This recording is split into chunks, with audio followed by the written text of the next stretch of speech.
Hello, everyone at Sector 3.0. I'm Jess, and I'm so excited to get started today with this presentation and this training. So before we get started, well, actually, I'm going to start with a story. So I want you to imagine that you're in a deep, dark pit and you're trapped with a dragon. The world will tell you that you have two options. You can either get eaten by that dragon or slay the dragon, do or die, fight or flight. The problem with those two options is that neither of them get you out of your deep, dark pit. But then fairy godmothers arrive with dragon trees in a saddle because they don't want you just to survive, they want you to fly.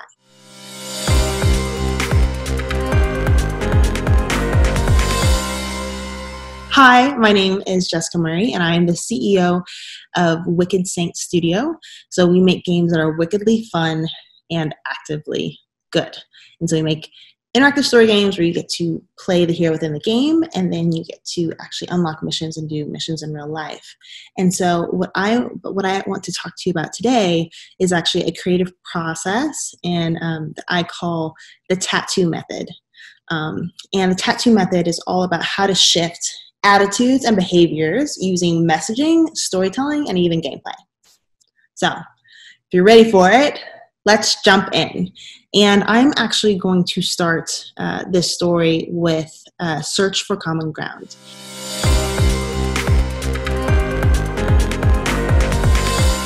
And so for the last 7 years, I have worked for Search for Common Ground, which is the world's largest dedicated peace-building organization. So Search does everything from reconciliation after genocide, prevention of mass atrocity work, countering violent extremism, gender-based violence work, to refugee integration. So a lot of great work, and they do it all by helping people focus on their shared humanity and also their shared interests instead of their separate positions. And so it'll make sense when I'm talking about peace building in a little bit, but just hang in there with me, because I think this is really the key in how we start to make real change in the world. So you might have a lot of different thoughts about peace building. And depending where I go in the world, I always ask people what does peace mean to you? And we all have these different ideas. And so first, I just want to clear the air a little bit and make sure that we're all on the same page. So peace building, what peace building is not. So peace is not weak, it is not passive, and it's actually not the absence of voices, grievances, and it's not even the absence of conflict. So conflict is an indicator that there's a problem, but it's also an opportunity to fix that problem. So conflict itself isn't bad. We're human beings, right? Like, we're going to disagree. The problem is when that conflict turns violent. That's where you have an issue. And so peace building is the process of dealing with conflict. And actually, I like to talk about it as common ground activism. So common ground activism, I like to look at it as it's about stop and go. So it's about stopping the threat of violence, whether that violence is physical, emotional, or structural in the sense of oppression. But it's also about go. It's about unlocking transformation. So we believe that our inability to deal with difference stops us in making progress on every single issue we face, whether it's environmental issues, whether it's issues around a pandemic, whether it's issues on health, poverty, social issues. We have to be able to collaboratively problem solve and come together in order to fix those issues. So bottom line, common ground activism is about how to attack the problem instead of the person. And when we're able to do that, we're actually able to create a lot more change. And so that's kind of the basis of the work of the organization. So what I used to do at Search is I used to go to these different countries, and I like to say this is where I practice my fairy godmothering skills. So I would train youth in, yes, it's common ground activism, but with the scope of messaging and storytelling and even creating activities. So it's called social change communication. And this is what I did these trainings on. And over time, I developed what I call the tattoo method.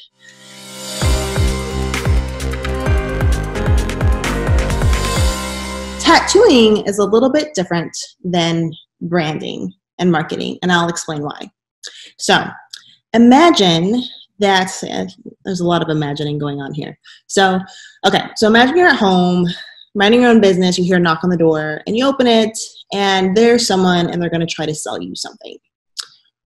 What do you feel when you realize that they're trying to sell you something? Are you excited? Are you ecstatic? Probably, maybe you are, but most of us, as soon as we know someone's trying to sell us something, our guard goes up. We don't automatically trust that person because we know they're trying to sell us something, so therefore they're trying to get something out of it, right? And so this is what happens a lot with branding and marketing. Is it's about selling. It's trying to sell you something. The problem is, and the reason why I don't think it works with social change communication, is when you are trying to sell something, people don't trust you. And trust is actually a key ingredient to any social issue. So instead of being top down like a brand, so where you as the execs or whatever decide your promise to your customer and consistently sell that promise, I believe it should be much more, the process should be much more like tattooing, where when someone sees a tattoo, and they claim their tattoo is their own, and then they tell everyone like, hey, look at my tattoo, right? Instead of versus a brand of somebody else's. So our messaging and storytelling should really tap into our audience's identity so that when they see our messages and they see our characters, they identify with them and they claim them as their own. And they start to use these words and these characters in our everyday conversations.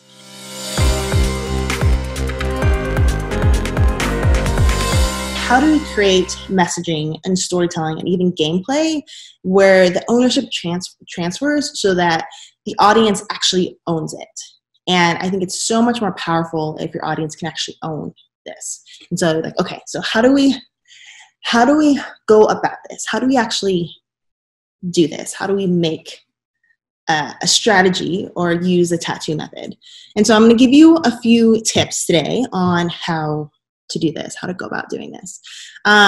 So one, if you're already in marketing or if you're in comms, this shouldn't be too difficult. The whole strategy structure is very similar to what a communication strategy would be. So you set your objective, you make sure to prioritize your audience, and then once you have your objective, what you're trying to accomplish, and your audience, who you're trying to accomplish it with, those two things help you decide your content. So your messaging, your stories, all that good stuff. And they also help you decide your delivery. So who's your credible messengers? Who will be sharing the face of the project? Who will be sharing these stories? And your platforms. So are you going to do it on social media? Are you going to do it through a game? Are you going to do it through some kind of live event? And so let's break it down a little bit because there's some nuance in each one of those things. So let's start with your objective. So it's really important to clearly state and articulate what change you're trying to make in the world. So what is that change? And when I say change, I mean from what to what.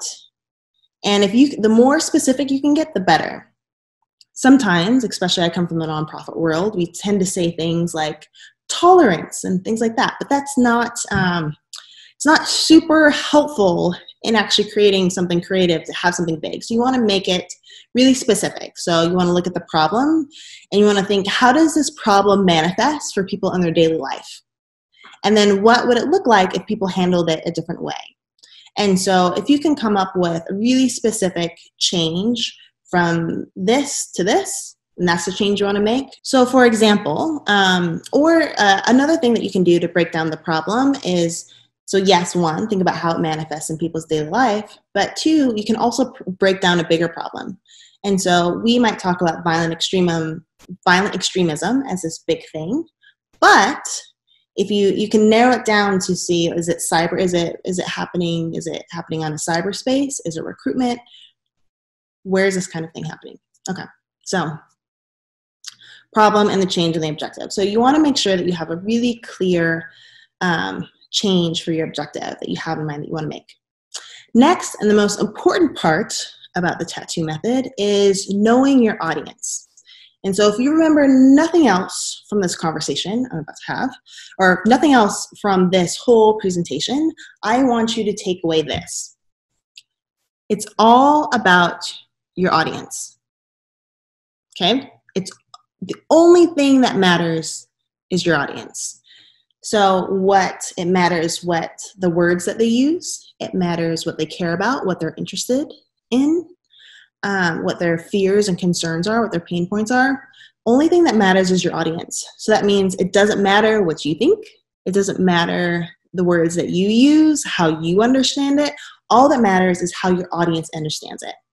And so you want to fully immerse yourself in your audience. And there's a couple different techniques that you can do to help with this. And so oftentimes when we're in this creative process, what we'll do is we'll look at the demographics that we need to create the change most. So you have the change that you're trying to make, right? So we've already decided that as our objective.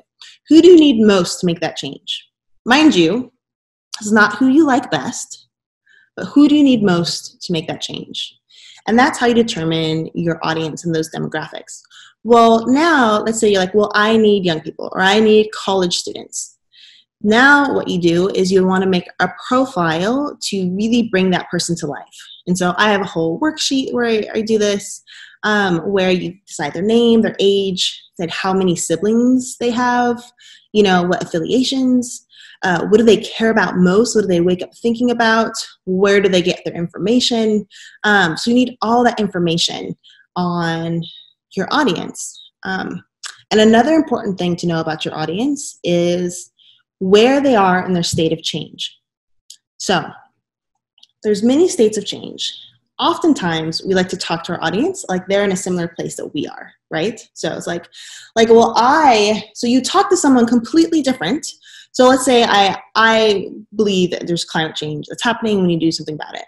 And so therefore I talk to other people like they're in the same place I am. But what if they're not? What if they're in complete denial that it even exists? So states of change, there's 5 states of change. So the first one is denial. Okay, I don't think it's a problem. The second is helpless. Okay, it's a problem, but there's nothing I can do about it. Third is interested. So okay, maybe I'd be willing to try. 4 is committed. They're in. And 5 is maintenance. So they've been in it and you want to keep them going. It's really important to know not only who your audience is and what they care about and what's important to them, but where they are in their states of change. Because after you do that, then you can start looking at also their motivations and barriers to getting them to that next step, whatever that next level is in their state of change. So unfortunately, people don't run a mile or run a marathon in the states of change, okay? People just make one jump. So if you're at denial, you'll probably get someone to helpless. But then you can get them to the next. So you can kind of walk them through this journey. But you're not going to get someone that's complete denial to committed probably in one conversation. Unless you're have some superhero powers. And that's, good job. That's amazing. Okay. So now what do you do? So now you have your change, exactly what kind of change you want to make in the world.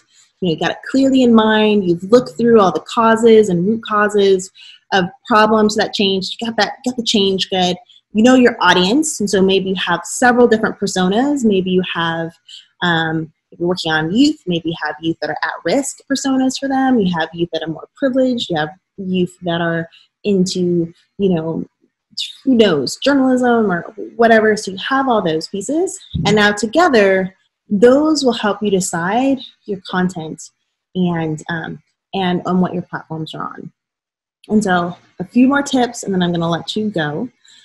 So a couple tips for your content. So once you know your audience, it's really important to speak your audience's language. So it's, what are the words that they're using? What do they care about most?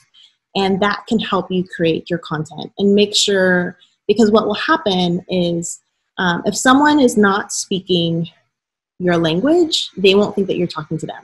What do I mean by this? That was really confusing. Let me try this again. So let me see. Let me tell you a story. So once I was in Dallas, Texas, in the States, and I needed to go get my hair done. I was at this really, supposed to be this fancy event later that night, and early in the day I went to the lake, and so my hair is naturally curly, but it was a hot mess, and I needed someone to do my hair for me.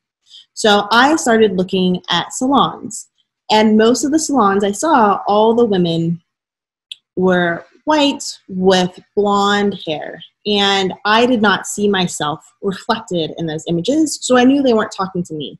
And so I looked through all the salons until I found someone that looked like me that I trusted to do my hair, because I know that my hair type is different. And so I had to see myself, if I didn't see myself reflected in the images, then I didn't think they were talking to me. And the same thing happens with our messaging.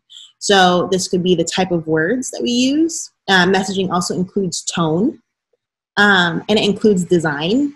So if I feel like I'm a really cool hip millennial and that design looks very outdated, it's not speaking to me.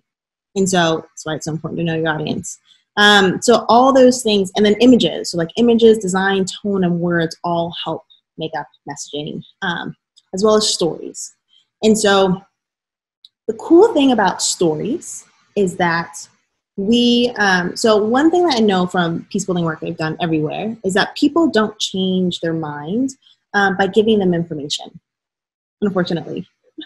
Okay, you can give people information all day long and it's probably not going to change their mind. But people do change their mind through having experiences. And so stories is one really powerful way to do that, right? Because someone can have a vicarious experience by watching somebody else experience things, whether it's in a book or in a show or a video, or whatever it may be, radio. And so stories are really powerful. But there's also other ways that you can give people experiences. And that's a really cool thing about tech and technology, is that you can actually scale experiences for people. So this is what we're doing with Wicked Saints, is we actually build interactive story games, and our intent is to actually scale these experiences, because now you are the main character within a game and you get to decide how to respond, and you experience the consequences of those decisions. One cool way, if you're looking for if you're saying, okay, I actually want to do, the messaging stuff's great, Jess, the storytelling stuff's great, but I want to, come up with experiences to give people. Okay, this is how you can do that. It's an activity I like to call the hero journey. So you want to take your audience on a real life hero journey. And one way you could do that is you could think, so again, you want to think about the change that you're trying to make in the world. And so first you start with the problem. So think of your audience, whoever they are. Hopefully you've created a profile for them. And then you think, okay, what does that person currently know, the information they have, think, their opinion, feel, how do they feel about it? Are they apathetic? Are they angry? Are they excited? And do. So what do people currently know, think, feel, and do? And then what do you need them to know? What information do they need? Think, opinion, have, feel about it, motivated maybe, do, in order to make whatever that change is. Okay? So you have what they currently know, think, do, feel. What do you need them to know, think, feel, do in order to make that change? And then to bridge that gap, what you can think of is what experiences would actually would move them. So what experience, so if they currently feel apathetic about, or if they currently feel apathetic about spreading rumors or misinformation, they think it's not a big deal. They just share stuff without checking it. But you need them to realize that it's actually really important. They need to feel that they are empowered to find out if information is true or not.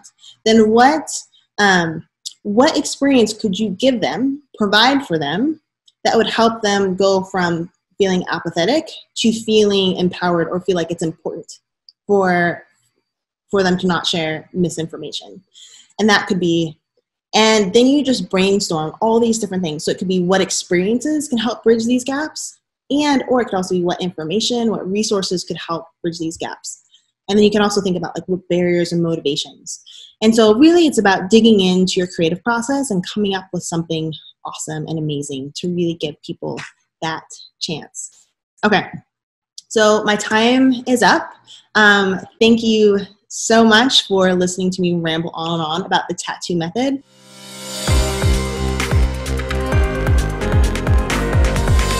Remember, people change their behavior based on experiences. If you want to find me, learn more about our interactive story games, how we're trying to create behavior change through a whole lot of fun and stories and gameplay, you can check us out at wickedsaints.studio. Okay, and I'm Jess. So thanks so much.